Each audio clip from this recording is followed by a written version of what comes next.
Fayyaa fi jaalala isiniif hawwaa kabajamtootaa fi hordoftoota chaanalaa Dr. Firaal. Baga nagaan dhuftan piroogiraama har'aatiin faayidaalee teemiraa ajaa'ibaa 12 ta'an laalla. Akkasumas guyyatti hangam osoo fudhatamee kan jedhus yoo baay'ates miidhaan inni fiduu fi eenyufaa teemira fayyadamuu kan hin qabnes isinitti hima. Kana wajjin wal qabsiisee teemirri ni furdisaa kan jedhus yaada namoota hedduudha. Kanas ni kaasna. Egaa teemirri akkuma beekamu yeroo ramadaanaa keessattuu hordoftoota amantaa musliimaatiin ji'a ramadaanaatiin yeroo baay'ee kan gabaarra dhiyaatudha. Garuu faayidaa hammana hin jedhamne fayyaadhaaf qaburraan osoo danda'ame yeroo hundaa mana keessa osoo jiraatee dhabamuu mana keessaa baatee hedduu gaariidha. Haa ta'utii abbootii amantaa garaagaraatiin kan kaafame kan barsiifamee jiru teemirri har'as ga'anis qophii har'aatiin faayidaalee ajaa'ibaa teemira qabu gara 12 ta'an qophii kanaan akka itti beektan ta'a jechuudha. Egaa gara qophii har'aatti dabaruun dura namoonni haarawaa taatan baga nagaan dhuftan. Ani Dr. Firaal. Subscribe gochuun fi mallattoo bilbilaa tuquun waa'ee jaalalaa, waa'ee walqunnamtii saalaa akkasumas waa'ee bultii, waa'ee fayyaa fi wantoota fayyaa wajjin wal qabatan ifaan ifatti piroogiraama isiniif dhiyeessu hordofuu ni dandeessu jechuudha. Namoonni na jajjabeessanis hedduutu akka isin galateeffachuun barbaada.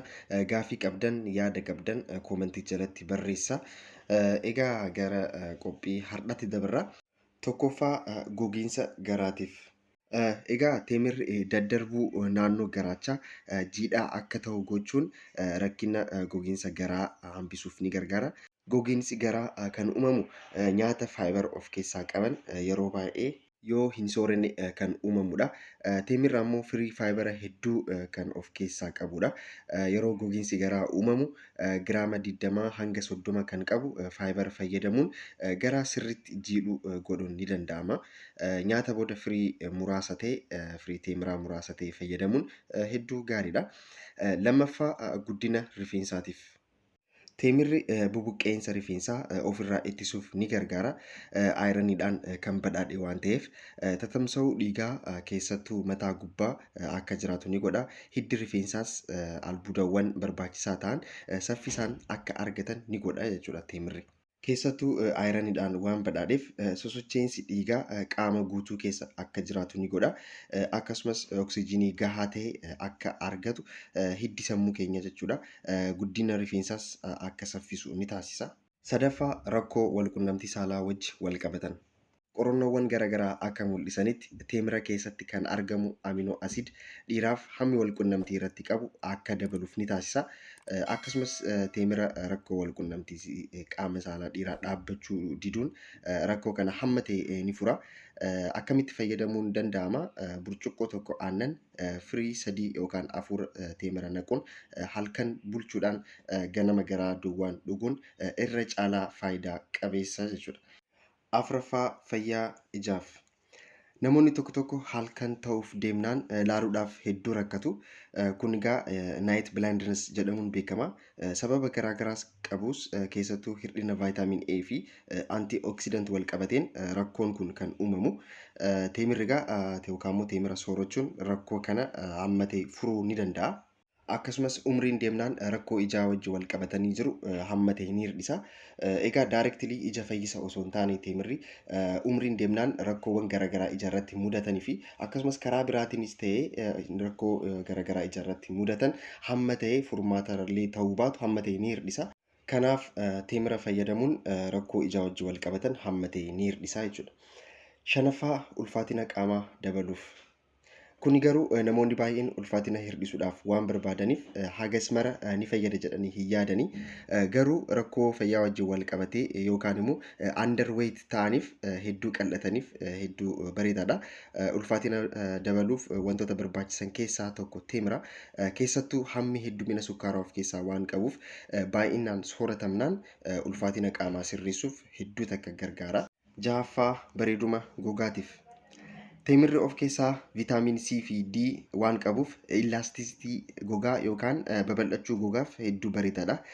Keessattuu bareeduma fuulaatiif akkasumas gogiinsa gogaa hir'isuu fi balleessuuf fuullis akka walitti hin qaqqabamne hedduu takka gargaara teemirri. Gogaa guutuu qaamaatiif teemirri hedduu gaariidha.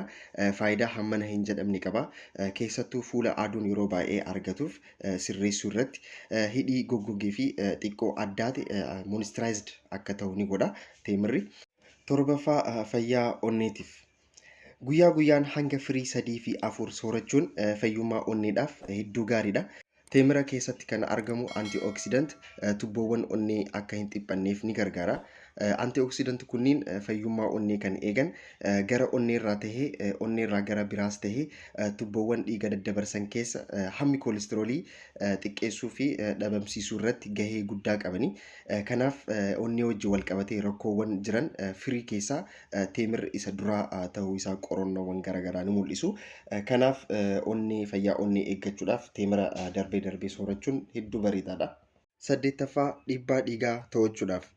Albuudawwan teemirri of keessaa qabu keessaa potaaseemiidha. Potaaseemiin dhiibbaa dhiigaa hir'isuuf hedduu takka barbaachisaadha. Teemirri tokko 167 miligiraam potaaseemii kan qabudha. Akkasumas firiiwwan gogan keessaa teemirri isa duraati. Asirratti potaaseemii gahaa yoo hin qabaanne dhiibbaa dhiigaa dabaluu fi kalee irrattis rakkoo uumamuu ni danda'a. Kanaaf potaaseemii gahaa argachuudhaaf teemira soorachuun barbaachisaadha. 9ffaa hamma koolistiroolii to'achuudhaaf. Hamma koolistiroolii isaanii akka dabale itti himamee furmaata barbaadaa namoota jiraniif hedduu isaan akka fayyadu amanama. Teemirri hammi koolistiroolii qaama keessa jiru hir'isuuf hedduu barbaachisaadha. Faayibarii hedduu of keessaa waan qabuuf koolistiroolii miidhaa fiduu danda'an balleessuu irratti gahee olaanaa qaba teemirri. Kanaaf hammi koolistiroolii qaama keessaa hir'isuudhaaf teemirri hedduu takka nama gargaara. 10ffaa animiyaa wal'aanuuf. Egaa akkuma beekamu animiyaa hir'ina ayiranii irraan kan dhufudha. Mallattooleen dhukkuba kanaas dhukkubbii sammuun maruu, hafuura addaan ciccituu, dadhabbiin namatti dhaga'amu kunniin ijoodha. Mallattoolee garaagaraa jiraachuu danda'ani. Kanaaf irra hedduun dubartoota irratti kan uumamudha animiyaan. Egaa hir'ina dhiigaa yoo qabaattan firii fudhachuu qabdan keessaa tokko teemira. Hanga teemira 3 yookaan 4 bishaan keessa yookaan immoo aannan keessa bulchuun garaa duwwaan ganamarra fudhachuun furmaata ta'uu ni danda'a. Hamma ayiraniis sirreessuuf hedduu nama gargaara. 11ffaa yeroo ulfaa fi dee'umsaa. Teemirri dubartoota ulfaaf hedduu fayyada. Ulfas ta'ee yeroo da'umsaas firii salphisuuf gargaaran keessaa tokko teemira. Dubartiin ulfaa tokko guyyatti hamma kaaloorii isii barbaachisu dubartoota kaanirraa 300 kaalooriis caala. Fedhii kanas guutuuf wantoota mi'aawaa ta'an hedduu fayyadamuun ulfaatina hin barbaachisneef saaxilamuu yookaan immoo saaxilamuu dandeetti. Wantoota mi'aawaan garaagaraa irraa teemira fayyadamuun kaaloorii fayyaa qabeessa ta'an argachuun ni danda'ama. Keessattuu ji'a 7 ol yeroo ulfaa guyyatti 6 hanga 7 firii teemiraa soorachuun yeroo da'umsaa gadaamessa akka sirriitti banamuu fi ciniinsuu isii hir'isuu irratti hedduu takka gargaara teemirri. 12ffaa fayyaa sammuutiif. Teemirri yeroo dullumaa sammuu irratti rakkoo keessa seeliiwwanii fi hammi sammuu gadi bu'uu sirreessuuf ni fayyada. Keessattuu umriin deemnaan kan uumamu dhibee alzaayimarii yookaan rakkoo waa irraanfachuu dhibee kana akka hir'isu qorannoowwan garaagaraa nu mul'isu. Antioxidant teemira keessa jiru rakkoo keessa sammuu uumaman osoo hin babal'atiin balleessuuf hedduu gargaara. Kanaaf faayidaa kanneen hunda argachuuf guyyaatti firii teemiraa 4 hanga 6 soorachuun gahaadha. Baay'inaan garuu akkuma faayidaa qabu miidhaan isaas akkasuma. Egaa miidhaan isa dura ulfaatina qaamaa hamma ta'e dabaluudha. Firii teemiraa tokko ulfaatina hanga parsantii 75 kan qabaatu hamma sukkaarii isa keessa jirudha. Akkasumas 67 kaalooriis akka qabu irraanfatamuu hin qabu teemirri. Kanaaf ulfaatina yoo dabaluu barbaaddan malee firii teemiraa hanga 6 guyyatti qofa fayyadamuudha. Dhibee sukkaaraa namoonni qabanis teemira osoo fayyadamanii rakkoon qabu yookaan immoo teemira fayyadamuus ni danda'u. Yoo fayyadamanis guyyatti hanga firii 3 ta'uu qaba. Ijoolleen daa'imaa garuu garaachi isaanii waan hin dandeenyeef yookaan waan garaachi isaanii hin cimneef osoo fayyadamuu baatanii bareedaadha. Egaa har'a waa'ee teemiraa fi faayidaalee isaa kanneen gara 12 ta'an kaasnee ilaallee jirra.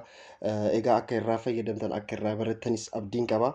Ani Dr. Firaoli subscribe gochuunii fi mallattoo bilbilaa tuquun waa'ee jaalalaa fi waa'ee walqunnamtii saalaa akkasumas waa'ee bultii waa'ee fayyaa fi wantoota fayyaa wajjin wal qabatan ifaan ifatti piroograama isiniif dhiyeessu hordofuu ni dandeessu. Kanaaf subscribe gochuun maatii tahaa piroograamni Andalagus yookaan qophiin Andalagus yoo isinitti tole like share gochuu hin dagatinaa. Waan hojii turtaniif hedduu takka galatooma qophii biraatiin ammas yaada biraatiin yeroo biraa walitti dhufna. Nagaatti.